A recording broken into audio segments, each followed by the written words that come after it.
Hello, beautiful souls. Welcome back to Vintage Mike Tales. Before we dive into today's story, I just want to take a moment to say thank you. Thank you for your love, your support, and for being part of this journey with me. Grab a cup of tea, get comfy, and take a deep breath, because the story I'm about to share is one of love, patience, and devotion. A love that waits a lifetime. A love that conquers every heartbreak, every whisper, and every doubt. So relax, let your heart open, and let's get lost together in this emotional, romantic tale. The house smelled of sorrow. 17-year-old Jones Edward stood by the window, his fists buried deep in the pockets of his trousers, staring blankly at the garden where his mother once loved to plant tulips. The flowers had long withered just as she had. He could still hear her laughter, soft and musical, carried in the summer breeze. But now the house was silent, suffocated by grief. His father, Edward Sr., sat in the living room day after day with a glass of whiskey in his hand, a hollow shell of the man who once filled their home with warmth. Jones had never felt so alone. Neighbors whispered in pity when they saw him in town, offering sympathetic glances but no words. His friends at school gave him space, not knowing how to handle the heaviness that seemed to hang over him. But there was one person, one woman whose presence had always brought him light: Jennifer. Jennifer was his childhood anchor. She lived down the road in the little cream-colored house with the blue shutters, and from the time Jones was a boy of 9, he had admired her. She was 27 now, a woman who carried herself with grace and quiet strength. When his mother was sick, Jennifer often stopped by with casseroles, her soft voice filling their kitchen with comfort. She was his mother's friend, his family's confidant. But to Jones she was something more, everything more. It was a love unreturned, a love misunderstood, a love that people might call foolish because of the 10 years between them. But to him it was pure. It was destiny. The night before he was sent away, he walked the dirt road to her house. The summer air clung heavy against his skin, his heart pounding, as if it knew the weight of what he was about to say. He found her on the porch, rocking gently in her chair, the glow of a lantern softening her features. She looked up when she saw him, her lips curving into that familiar smile that made his chest ache. "Jones," she said warmly, "you should be in bed. It's late." "I needed to see you," he said, his voice breaking slightly. She tilted her head, studying him. "What's wrong?" "Everything," he thought. "My mother is gone. My father is drowning in his sorrow. And tomorrow, I leave the only home I've ever known." But all he could manage to whisper was, "I don't want to leave." Jennifer rose from her chair and came to stand in front of him. She smelled faintly of lavender soap, and the nearness of her made his knees weak. "Your father thinks it's best," she said gently. "Canada will give you a fresh start with your aunt and uncle. They'll take good care of you. I don't want them to take care of me. I want you." The words spilled out before he could stop them. Her eyes widened and then a soft laugh escaped her lips.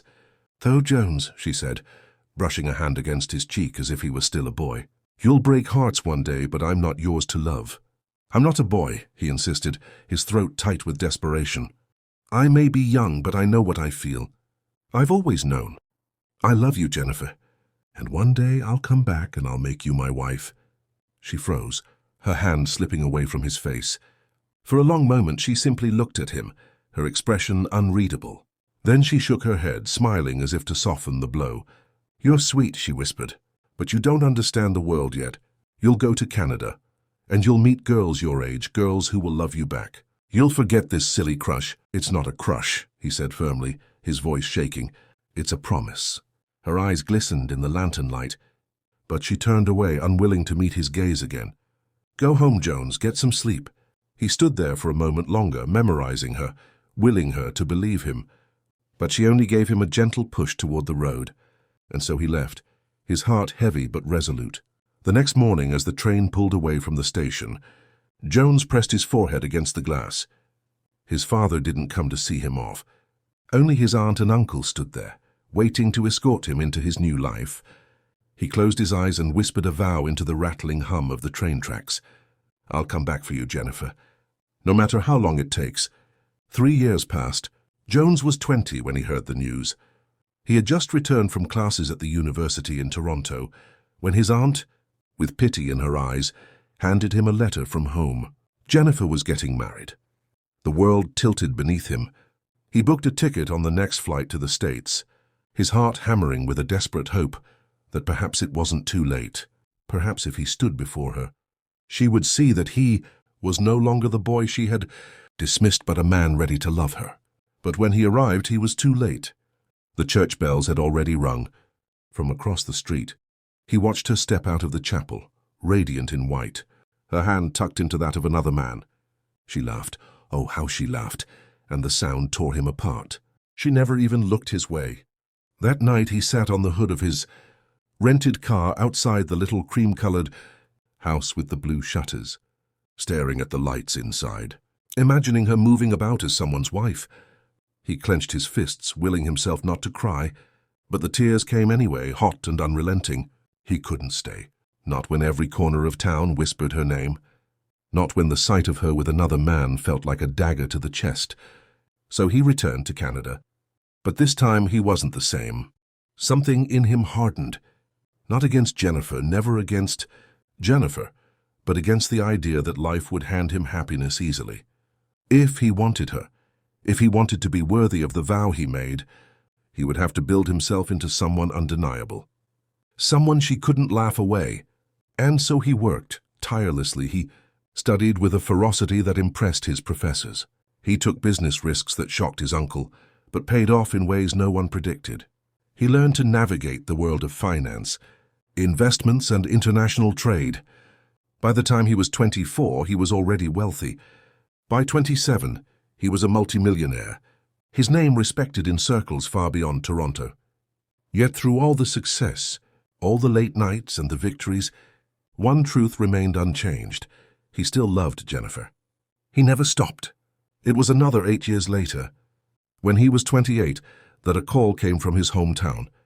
His father was gravely ill. Jones felt a rush of emotions he hadn't expected. Grief for a man who had never been able to fully love him. Guilt for the years of silence, but also a flicker of something else. Hope, because going home meant seeing her again.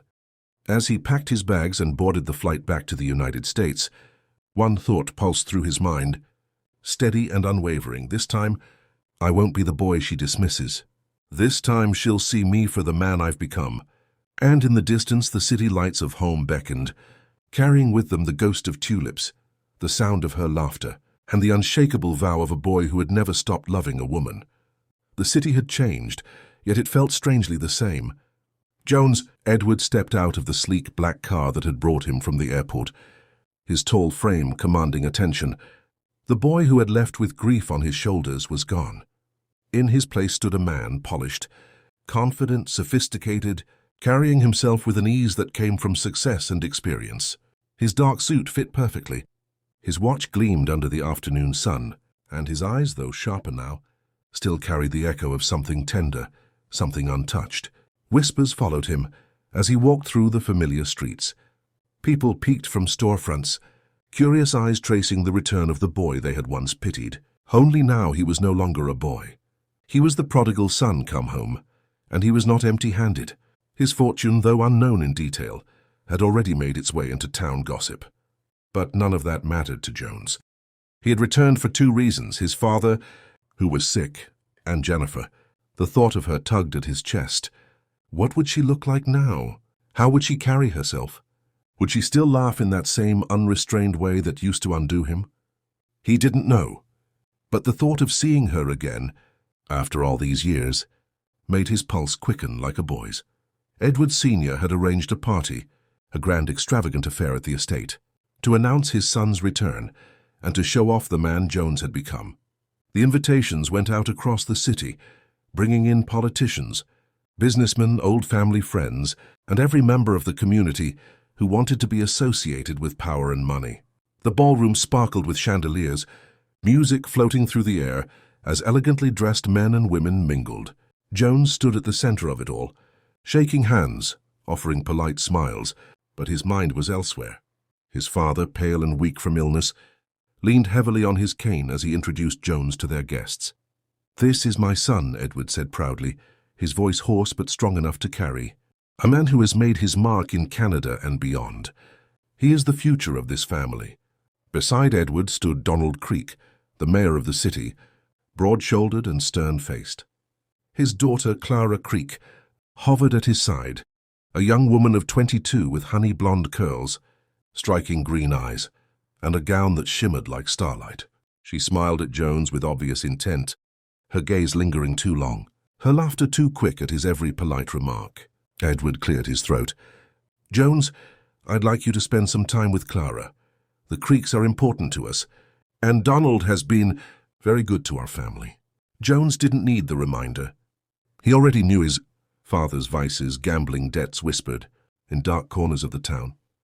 He knew his father's promise, that Jones would marry Clara to erase what was owed. But Jones only gave Clara a courteous nod and stepped away, his eyes scanning the room, searching. And then he saw her. Jennifer. She stood near the edge of the crowd, her dark hair pulled back in an elegant bun, her dress simple but flattering, soft blue that highlighted the warmth of her skin. She wasn't adorned in jewels like the others, but she didn't need them. She carried herself with quiet dignity, her smile faint, her eyes tired yet radiant in a way that struck Jones harder than he'd expected. Beside her were 2 children, a boy of 7 and a girl of 5. They clung to her dress, peeking shyly at the crowd, their presence both grounding and heartbreaking. It took Jones a moment to process what he was seeing.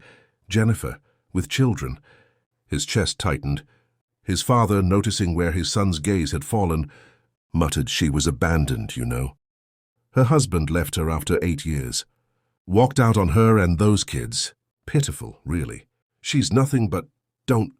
Jones cut him off sharply, his voice low but firm. Not another word. For the first time in years, Edward fell silent under his son's stare. Jones moved through the crowd like a man possessed, his heart pounding with each step until he was standing in front of her. Jennifer, her head snapped up, her lips parting in shock. For a heartbeat, she simply stared. Then she laughed softly, shaking her head. "Jones, Edward, if it isn't the boy who swore he'd marry me." The children looked between them curiously. "I'm not a boy anymore," Jones said, his voice lower, steadier, filled with something undeniable. Her smile faltered. She looked at him properly then, as if trying to reconcile the memory of the lanky teenager with the man standing before her. "You've changed," she admitted. "Not in the ways that matter." She laughed again, but there was nervousness in it this time. "You always were dramatic." He wanted to say more, to tell her everything he'd carried all these years, but Clara Creek chose that moment to interrupt. She slid in beside him, her hand brushing his arm possessively. "Jones' father wants to introduce you to some of the councilmen." Jennifer's gaze flickered between them, and she straightened, her expression shuddering. "Of course," she murmured. "It was good to see you, Jones." She turned, gathering her children, and walked away before he could stop her. The rest of the evening blurred. Jones endured introductions, shook hands, exchanged pleasantries, but his mind was only on Jennifer. Her laugh when she teased him, the shadows beneath her eyes, the way her children clung to her, protective even in their innocence. When the party ended and the last of the guests departed, Edward cornered his son. "You need to be smart about this," he said, voice gravelly. "Donald Creek holds the key to our future. That woman, Jennifer, is nothing but trouble. She's older than you, cast aside, burdened with children. The town would laugh if you chased her." Jones met his father's gaze coolly. "Let them laugh." Edward's face reddened. "I didn't raise you to throw away opportunity for sentiment." "You didn't raise me at all," Jones said, his voice like steel. "And you don't get to decide who I love." He left his father sputtering in anger, his footsteps echoing through the empty hall. The next morning, Jones found himself outside Jennifer's small house. The cream-colored walls had faded with time, and the shutters, once bright blue, now showed signs of wear. It wasn't the home he remembered, yet standing there, he felt like that boy again, nervous, breathless, desperate to be seen. When she opened the door, surprise flickered across her face. "Jones." "I had to see you," he said simply. She hesitated, then stepped aside. The children were at the table eating breakfast. They looked up at him, curious. "Come in," Jennifer said softly. The house smelled of coffee and something sweet in the oven. It was small, modest, but filled with warmth. Jones sat across from her at the table, his eyes never leaving her face. You shouldn't be here, she said finally. Why not? Because you're your father's son. And because. She trailed off, sighing heavily. Jones, I have children now. My life isn't mine alone anymore. I don't have the luxury of indulging anyone's attention. It's not indulgence, he said, leaning forward. It's love. Her breath caught. For a moment her eyes softened, but then she shook her head. You don't know what you're saying. I've always known, he said quietly. Since I was 17, the silence stretched between them, heavy, charged. Finally she whispered, You should leave. But even as she said it, she couldn't bring herself to look him in the eye.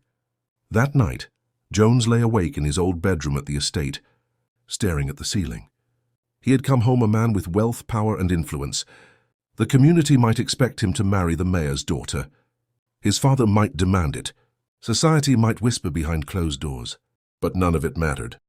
He hadn't built his fortune to impress Clara Creek. He hadn't endured years of distance and longing to settle for anyone else. He had come back for Jennifer. And this time no rejection, no fear, no obstacle would turn him away. The weeks after the party were a storm of whispers.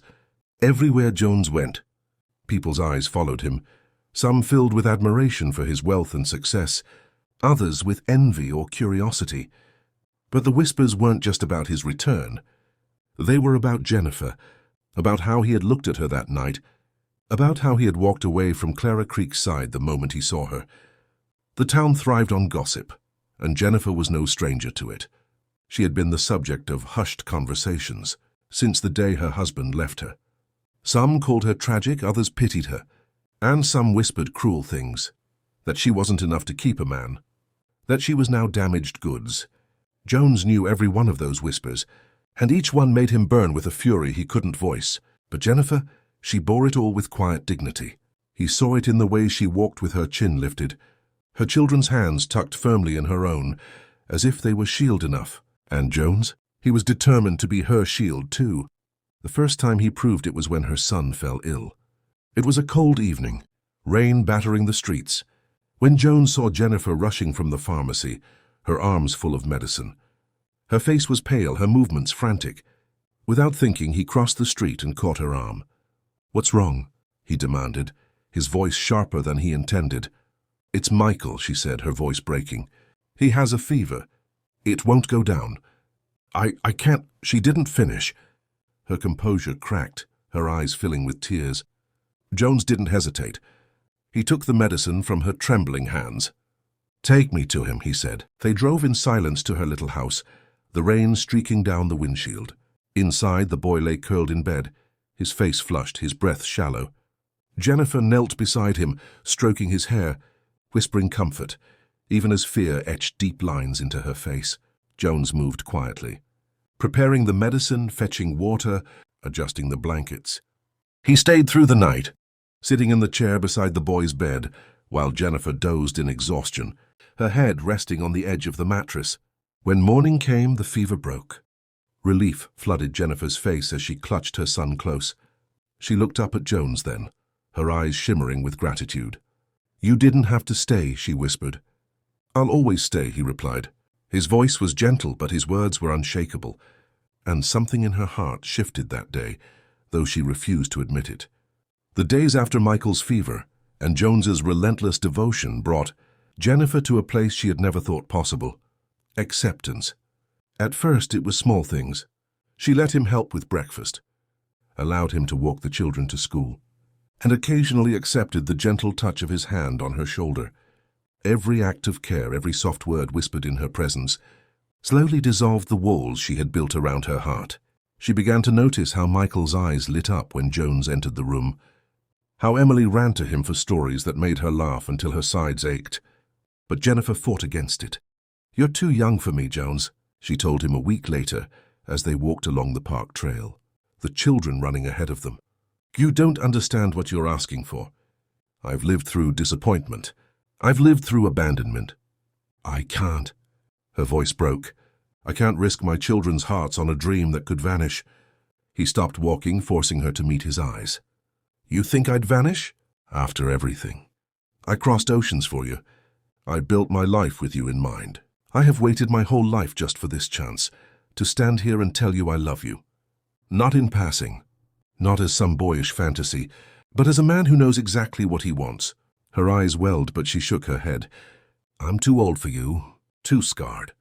Do you know what it feels like to be left, to be told you're not enough? Yes, he said firmly, and she blinked in surprise.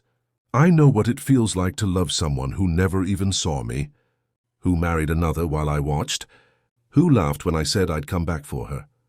You broke my heart once, Jennifer, but still I'm here, still I love you. So don't tell me I don't understand pain. Don't tell me I don't understand love. She turned away, tears spilling freely. And what about the world, Jones? What will they say? A woman 10 years older with 2 children, being courted by a man who could have anyone. They'll tear us apart with their whispers.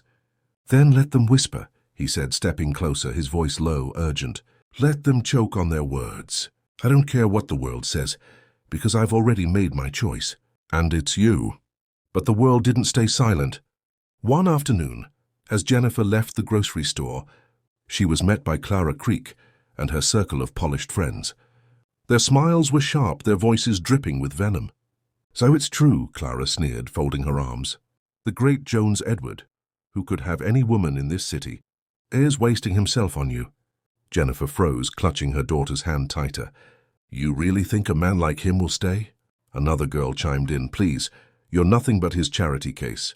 Do you honestly believe, Clara added, her green eyes flashing, that he'll want to parade you around when he could have someone young, beautiful and worthy? Jennifer's throat tightened. She wanted to walk away, but the words pierced too deep. She kept her head down, guiding her children past them, ignoring the laughter that followed. That night she didn't answer Jones's calls. She avoided him in town. She built walls around her heart so high she thought even he couldn't climb them. But Jones was relentless. He found her one evening on her porch, her arms wrapped around herself as she stared into the dark. He didn't ask permission. He didn't knock. He simply stepped forward, his voice rough with desperation. I have waited my whole life for a chance to hold you and call you my own, he said, every word trembling with emotion. You can't take that away from me. She shook her head, her lips trembling. Jones, please. No, he cut her off, his voice rising. I love you then. I love you now.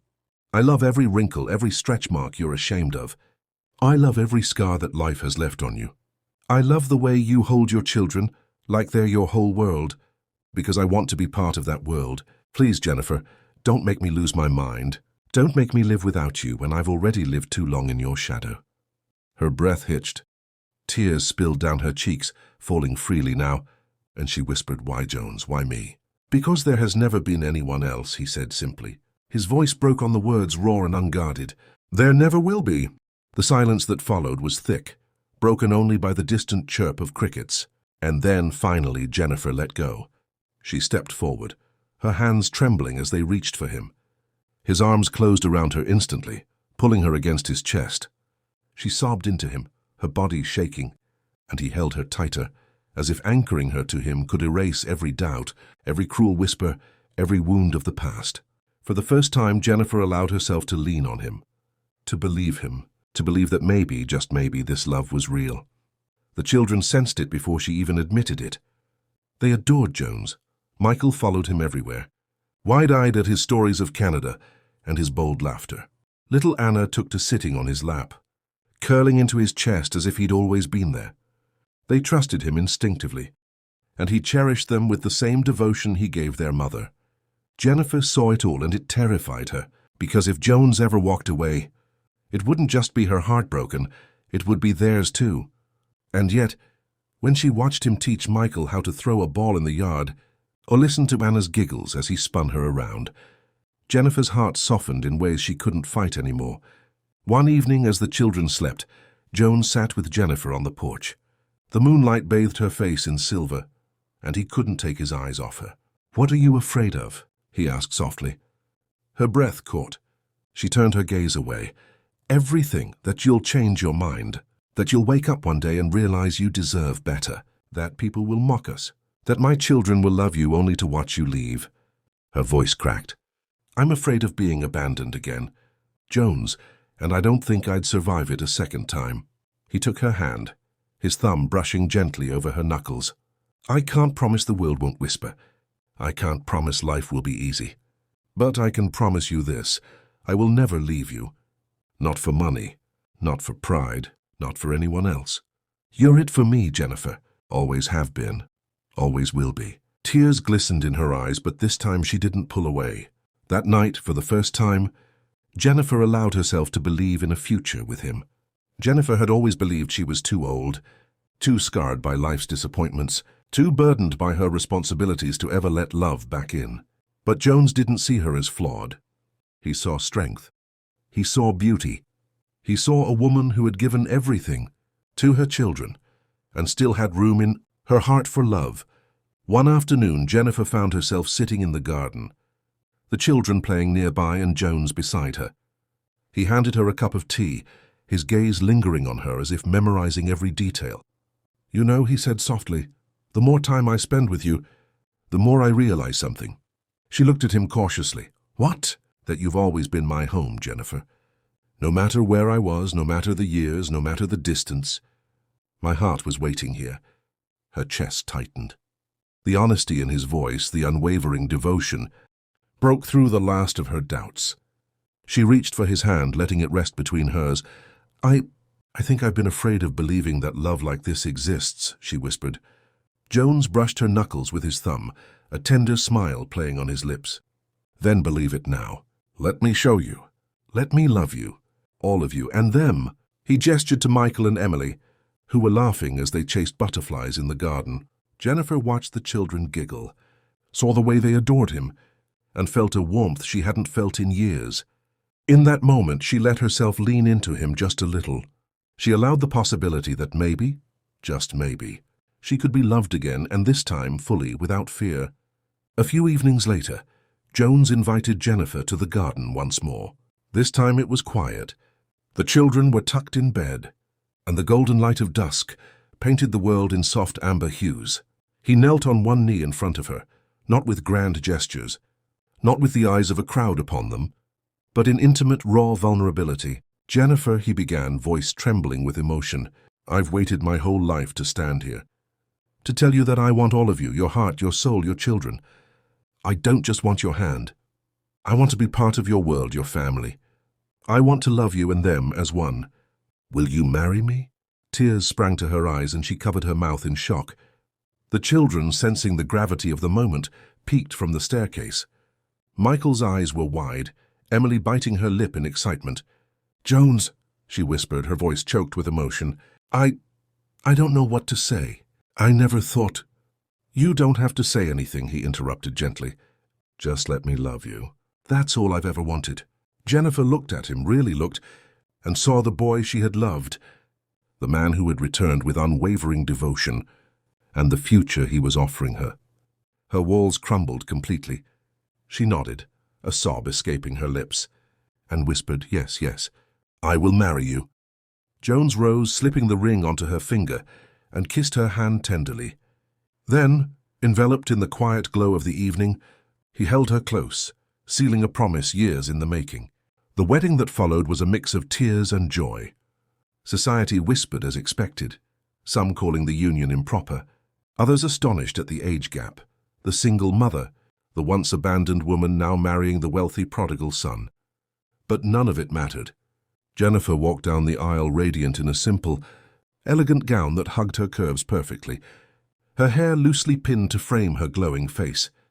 Jones stood at the altar, eyes fixed solely on her, as if she were the only woman in the world. The children held hands at the front, beaming proudly at their mother and the man who had become their new anchor. Vows were exchanged, promises whispered through tears, and when Jones kissed her for the first time as his wife, it wasn't just a kiss. It was the culmination of years of longing, patience, heartbreak, and relentless love. The applause of friends and family faded into background noise. For Jones and Jennifer, the moment was theirs alone. Life after the wedding was filled with joy in its purest form.